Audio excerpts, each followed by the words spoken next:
Hola, bienvenidos a Rumbo Minero. Mi nombre es César Campos. Junto a Miguel Zavala estaremos en la conducción del presente programa. ¿Cómo estás, Miguel? ¿Qué tal, César? Un gusto. Una semana bastante agitada con la crisis política en ciernes debido a estos entuertos en los que se ha visto involucrado el jefe del Estado peruano encargado como presidente del Congreso, José Gerí, que pondría quizás en riesgo y en peligro las perspectivas económicas e incluso los impulsos que ha dado este gobierno transitorio a reestructurar, por ejemplo, el caso de Petroperú y parte también del esquema de formalización, porque ha sido una semana en que se ha determinado la salida del señor Wilfredo Portilla de la Dirección de Formalización Minera. Así es, César. Bueno, ya de por sí el nombramiento era cuestionable, ¿no? Una persona con 2 reinfos ya cancelados, ¿no? Que pertenecía dentro de ese grupo de los 50.000 reinfos excluidos. Bueno, no sé bajo qué criterio el MINEM puede designar a una persona. El ministro Bravo dijo que ya habían caducado, por lo tanto, en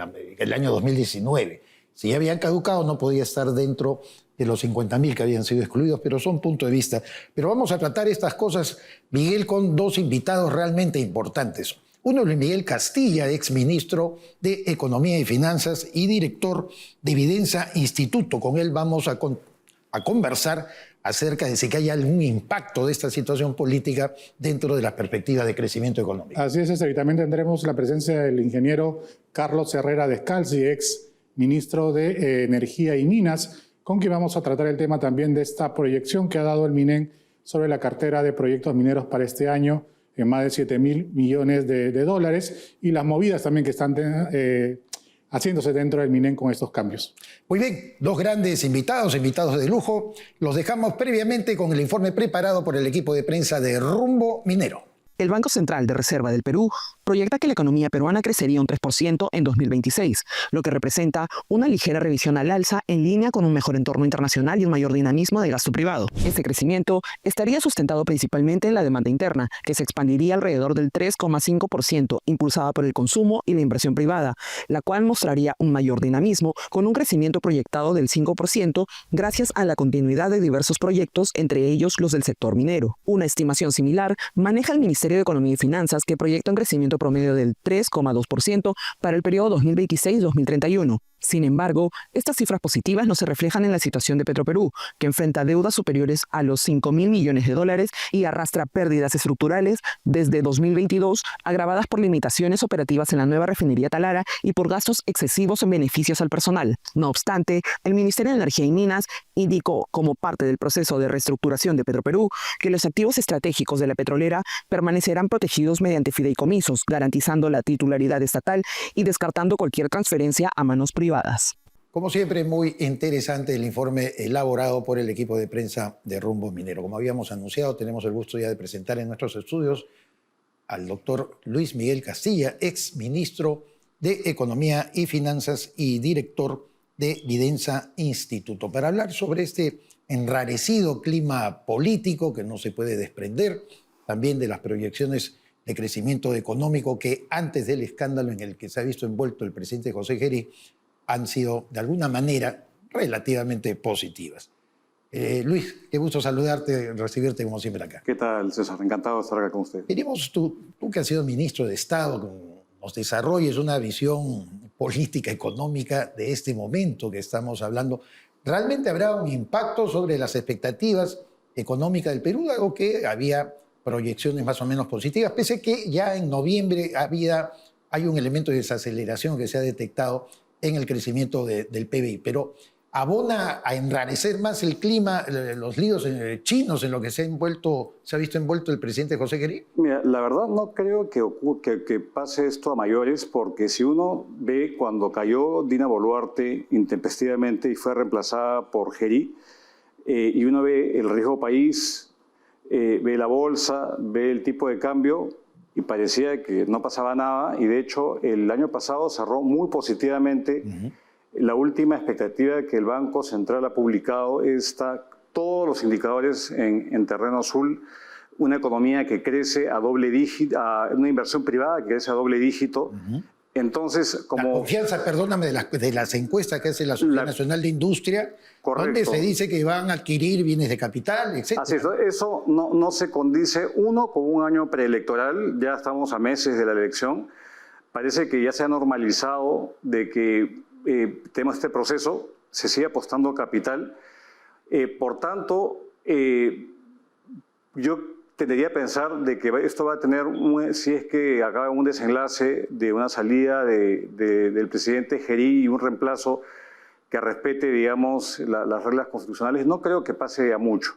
Yo creo que ya, lamentablemente, nuestro empresariado se ha acostumbrado y ha normalizado tener que vivir en una situación de incertidumbre constante y eso pareciera de que no lo afecta. Pero obviamente la imagen que damos hacia afuera es una distinta. Hacia afuera ven como un país absolutamente caótico, que no puede mantener pues, un presidente y que están todos envueltos en estas corruptelas. Entonces todo esto a la larga acaba degradando la institucionalidad del país y la figura tan importante de la oficina del presidente de la República. Pero para cerrar un poco el círculo de lo que te había preguntado, ¿y qué pasa con la iniciativa de reestructuración de Petroperú? Todas esas iniciativas que ha tomado el gobierno como para apuntalar en un corto periodo algunos aspectos importantes. Salvo, digamos, que se la reemplace por alguien que, digamos, en el Congreso, en un escenario hipotético en el plano de la especulación, que entre alguien de izquierda a manejar el Congreso y el Ejecutivo, cosa que yo veo poco probable. Ahí podría ser el único riesgo donde se ponga de lado los esfuerzos por introducir capital privado en Petroperú y sanear, ojalá, la empresa. Ese es el único escenario que yo veo, digamos, que eso vaya a ocurrir. Luis Miguel, continuando con el tema de Petroperú, bueno, ya todos sabemos de las medidas que ha tomado el gobierno, pero bueno, hay ahí algunas disputas, incluso hay opiniones encontradas en lo que se tendría que hacer con el futuro de Petroperú.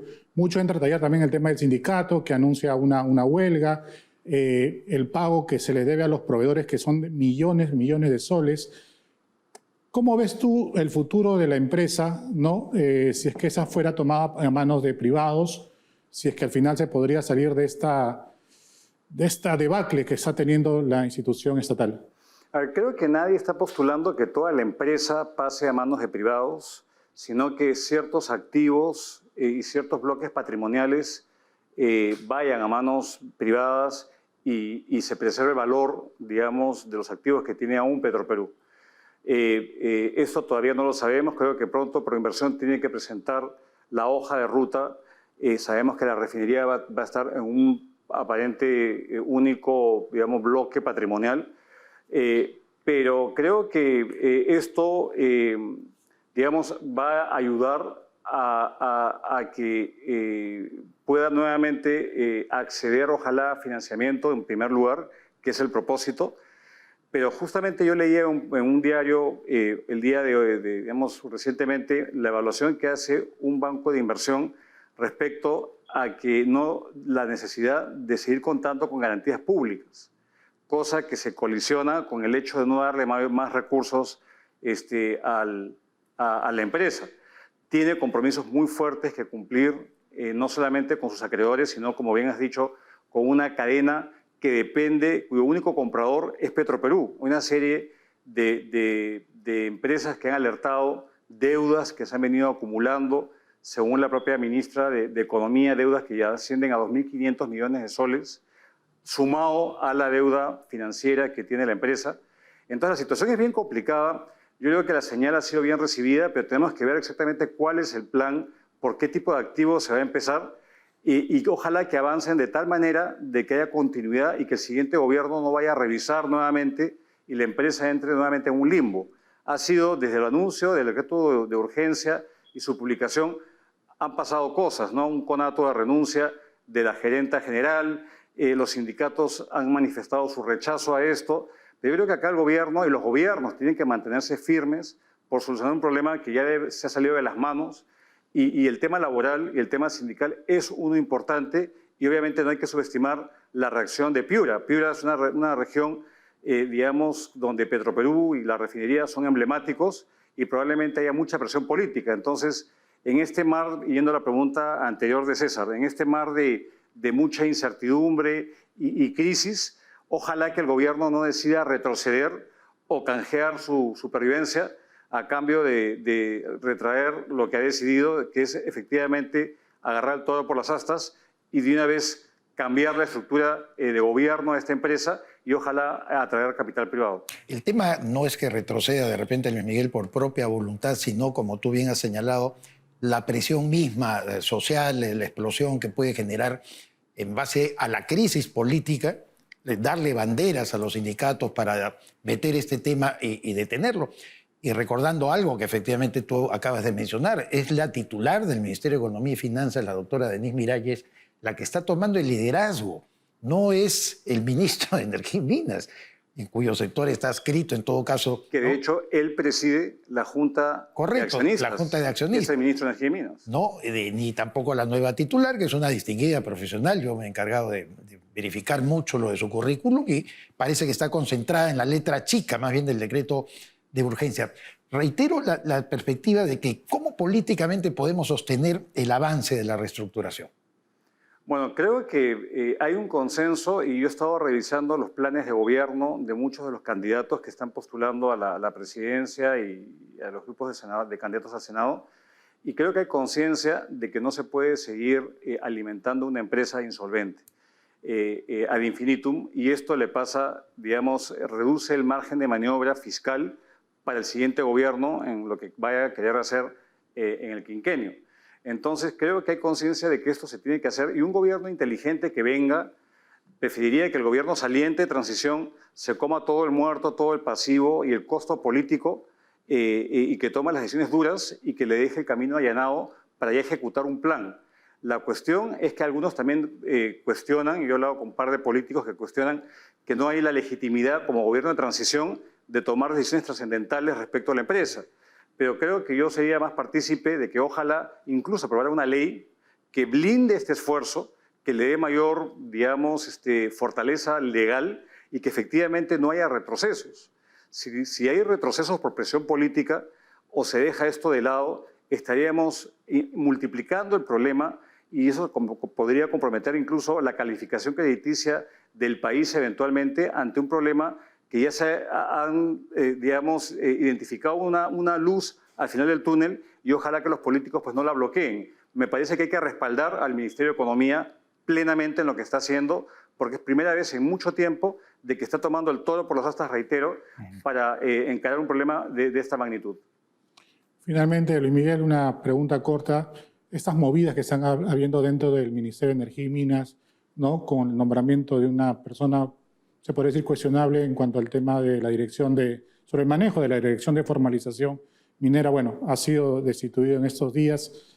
¿Cómo ves el tema de estos movimientos medio raros dentro del MINEN? A mí me preocupa que todo esto ocurre en medio de los problemas que enfrenta GI, porque no solamente ha sido el señor cuestionado, ha sido también la cabeza del INPE, ambos personajes cuestionados que salen justamente ante la presión y es como una especie, yo estoy ahora portándome bien, no me saquen del poder. Yo creo que un mal precedente ha sido la distribución de ciertos sectores a grupos políticos. Evidentemente que ese es el caso de Energía y Minas, ya no solamente con GI, esto venía con Castillo, y eso en un ministerio tan trascendental como Energía y Minas, pues le hace flaco favor al país que está justamente potenciando su cartera de inversiones y que tiene que encarar un problema que todavía está en stand-by, que es la formalización de la MAPE. Tenemos todavía un plazo al año entrante, digamos que ya está corriendo el nuevo plazo, y creo que si no se avanza va a haber nuevamente presión política y es una forma mala de que un nuevo gobierno empiece su gestión heredando, digamos, estos pasivos para los cuales no se está haciendo mucho y toda esta bulla, este ruido y este manoseo del Ministerio de Energía y Minas pues no ayuda.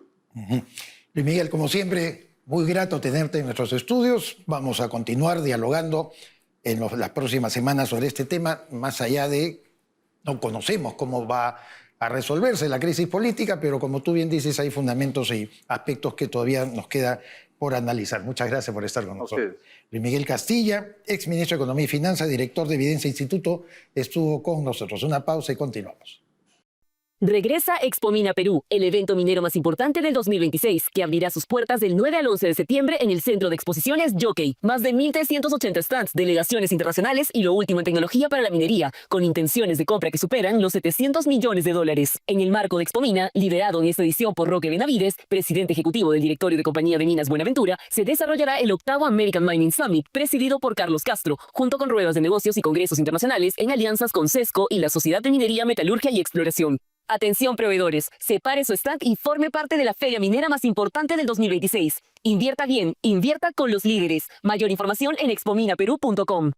En el bloque internacional American Mining tenemos el gusto de presentar, como siempre, a José González, no desde Wall Street, Nueva York, sino acá presente en los estudios de Rumbo Minero. ¿Cómo está, José? Muy bien, César, encantado siempre. Háblanos de esta forma en que se han retomado las conversaciones y transacciones entre Glencore y Río Tinto para fusionarse y qué implicancia va a tener en el mercado minero. Ambas compañías habían empezado negociaciones para fusionarse hace un año, pero las abandonaron porque no había acuerdo en términos de la valoración, qué hacer con las distintas divisiones de las compañías y además quién iba a ser el CEO de la compañía fusionada. Sin embargo, el Financial Times revela que se han retomado las conversaciones y ambas compañías lo reconocen.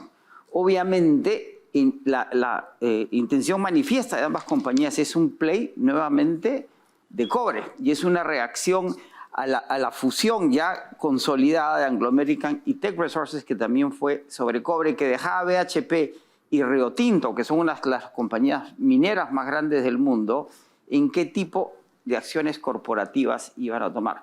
Si ambas compañías se fusionasen, no han dicho que sea todavía, como se dice en inglés, un done deal, que la transacción se vaya a cerrar. Se crearía la compañía minera más grande del mundo con un valor de 260.000 millones de dólares. Quien lideraría la fusión es Río Tinto, que es la compañía más grande de las dos, que vale 162.000 millones de dólares. Cuando se anuncia la fusión, Glencore sube 8.8% y Río Tinto cae 2.4% en términos del valor de sus acciones, que es lo usual en estas operaciones. La compañía adquirida sube, la compañía que adquiere baja las acciones porque va a tener que pagar. La discusión que viene en función de si se consolida la fusión es qué hacer con los activos de Glencore que no tienen que ver con cobre. Glencore es la compañía de producción de carbón listada en bolsa más grande del mundo y no es necesariamente una unidad dentro del negocio que le interese a Río Tinto.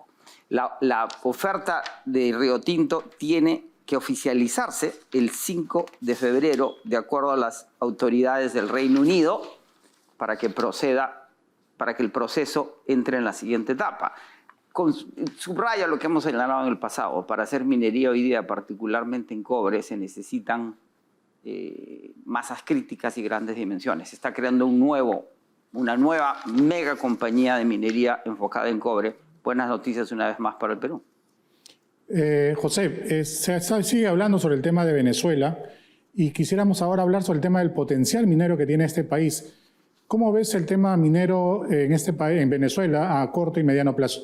Las acciones del gobierno del presidente Trump, tanto lo que sucedió el 3 de enero como posterior, se ha enfocado mucho en el petróleo. Sin embargo, Venezuela tiene un potencial minero importante en lo que se refiere a cobre, níquel, plata y aluminio. Y hay mucha especulación de cuál sería el potencial minero de Venezuela en adelante.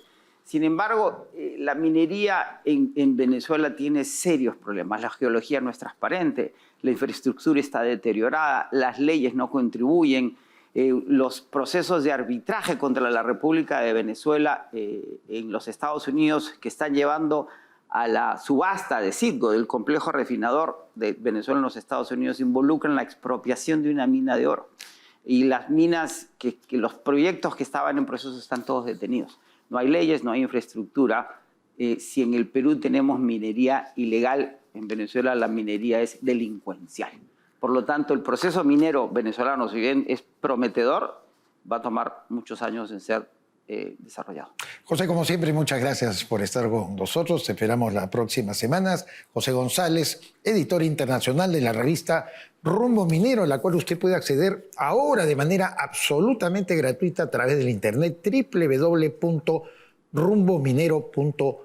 con toda la información relativa a las entrevistas, los comentarios, conversaciones que tenemos aquí, con, por supuesto, la ilustrada opinión de José González, la encuentra en esta revista y otros temas más. Si usted es proveedor, no se olvide de anunciar en la revista Rumbo Minero, que es el líder de este sector. Hacemos una pausa y regresamos.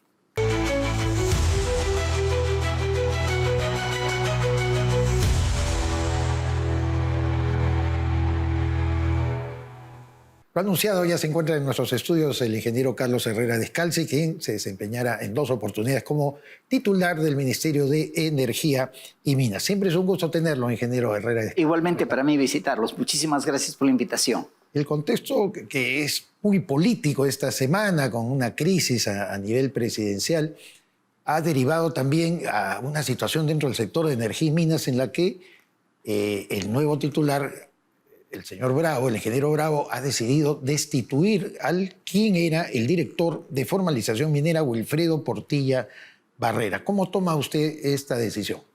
Creo que no le quedaba otra alternativa, porque las acciones de los funcionarios públicos, de los ministros en este caso, no pueden ser aisladas respecto al contexto político, y el contexto político era muy difícil. Entonces, se había producido la entrevista del primer ministro, ¿no? Y la entrevista del primer ministro dejó trasuntar de que él pues, no había escogido ni recomendado a los ministros, no a todos los ministros, por lo menos no en el sector. Incluso que él admitía que, dada la situación política y dada que el poder estaba en los términos reales viniendo del Parlamento, entonces que él consideraba que no estaba mal que un congresista pudiera recomendar al ministro, ¿no es cierto?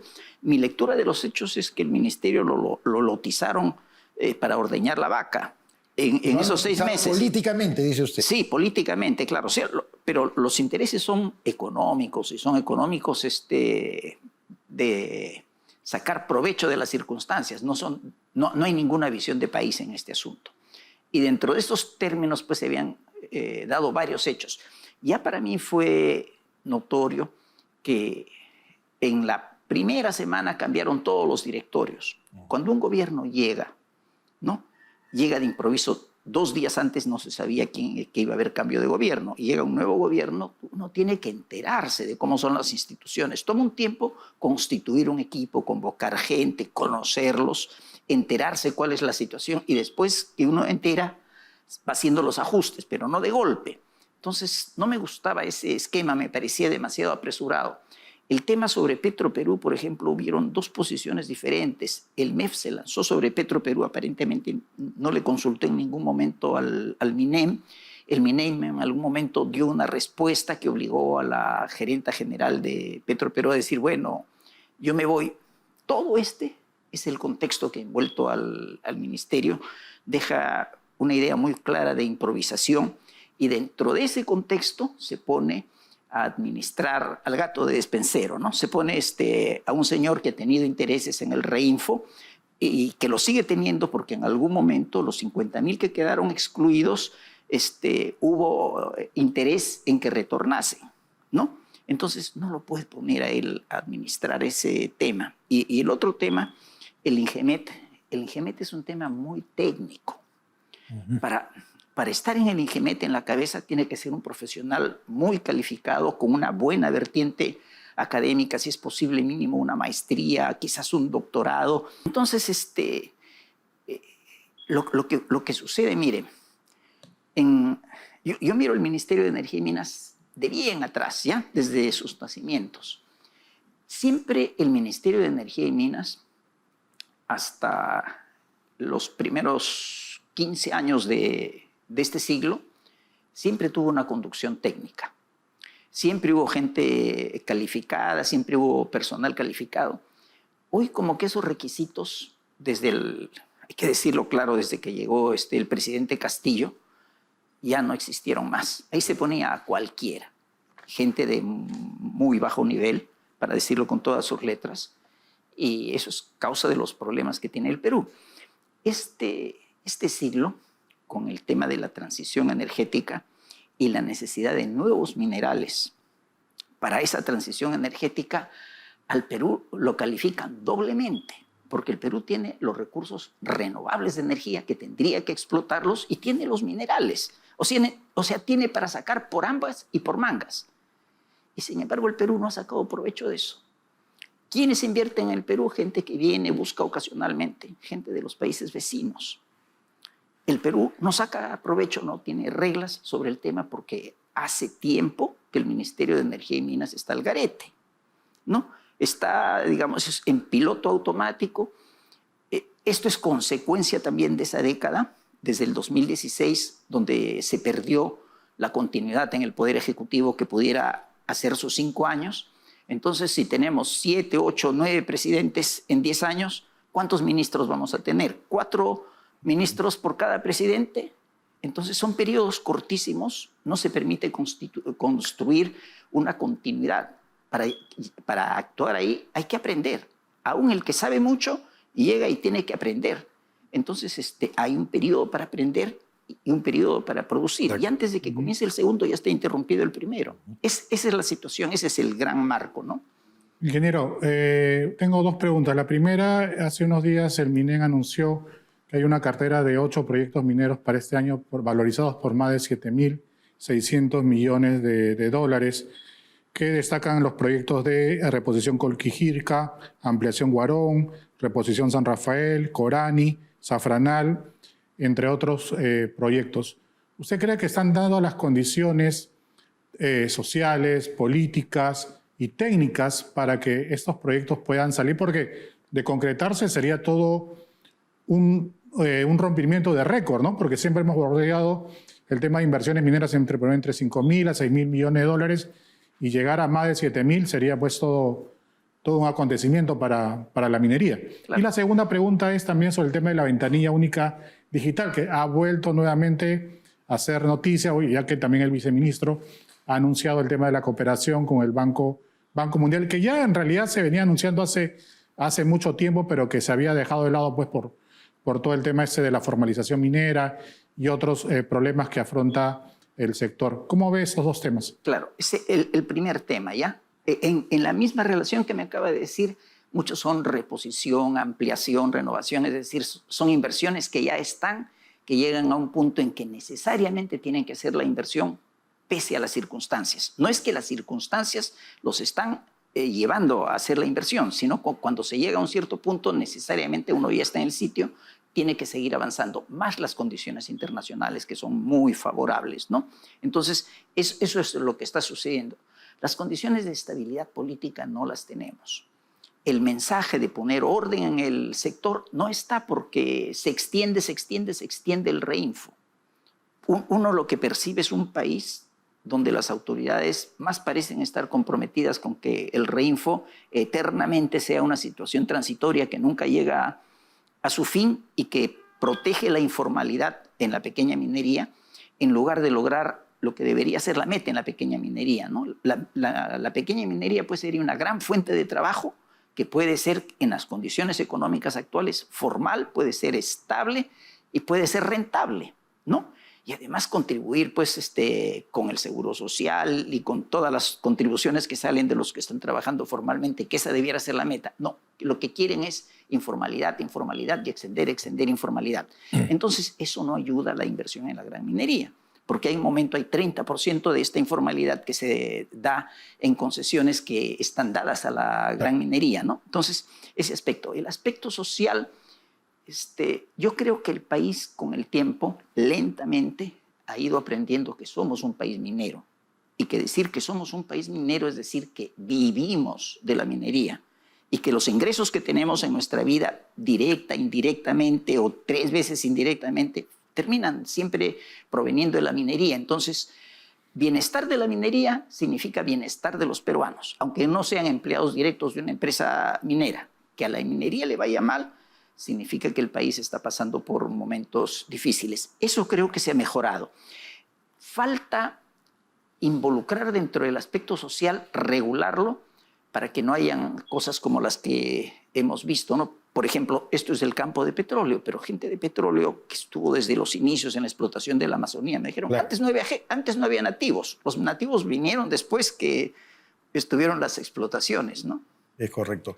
Muy bien, le agradecemos mucho al ingeniero Carlos Herrera Descalzi, ex ministro de Energía y Minas, por haber estado con nosotros.